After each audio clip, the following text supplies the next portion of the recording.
De François Ruffin. Il semblerait, la semaine dernière. Le 5 mai. Il semblerait que François Ruffin ait mal vécu que Jean-Luc Mélenchon lui ait volé la vedette sur le bus impérial. Est-ce que vous confirmez ?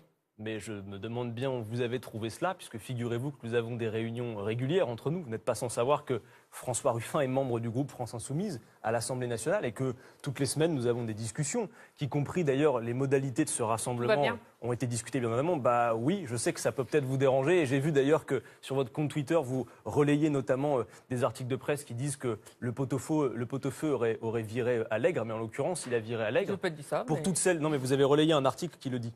De votre confrère. Mais en l'occurrence, oui, alors qu'il y avait, d'aucuns disaient qu'il y avait une provocation dans la dénomination de la fête à Macron, eh bien, tout le monde s'est pris dans la figure quelque chose qui est un rassemblement populaire, festif, coloré. Les gens étaient là, dansant, chantant, avec l'expression d'une colère qui a été canalisée, vous l'avez vu. François Ruffin, vous le dites, a réussi une mobilisation, finalement, que Mélenchon, lui, n'avait pas réussi à faire à Marseille. On dit qu'il voudrait être candidat à la présidentielle. Vous ne sentez pas pointer une concurrence entre eux? Que qui voudrait être candidat à la présidentielle?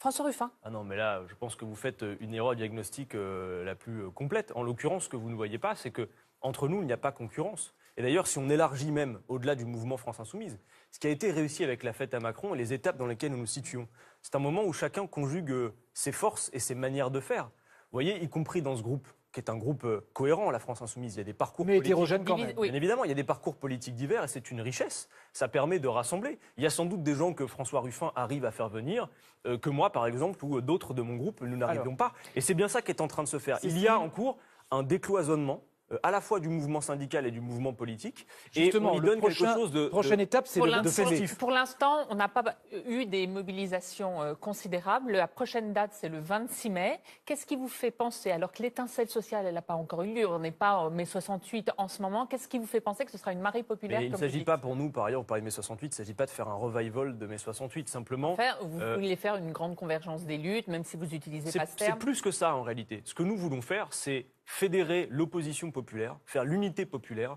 face à Emmanuel Macron et son monde. Mais qu'est-ce qui vous dit que ça marchera le 25 mai devant vous? Eh bien, regardez, vous avez quand même vu que, vous qui êtes une observatrice aguerrie, vous avez vu que nous sommes passés de mobilisation sectorielle à ce type de rassemblement, la fête à Macron, qui voit justement beaucoup de gens converger parce que, oui, contrairement à ce que disent certains éditorialistes, entre toutes ces luttes sectorielles, il y a effectivement un socle commun, qui est la politique d'Emmanuel Macron, qui vise à pousser à son maximum le curseur dans le libéralisme. Dans la rue, ça marche pas. Oui, mais madame, les Français savent qu'ils n'ont pas voté pour le leader of the free market.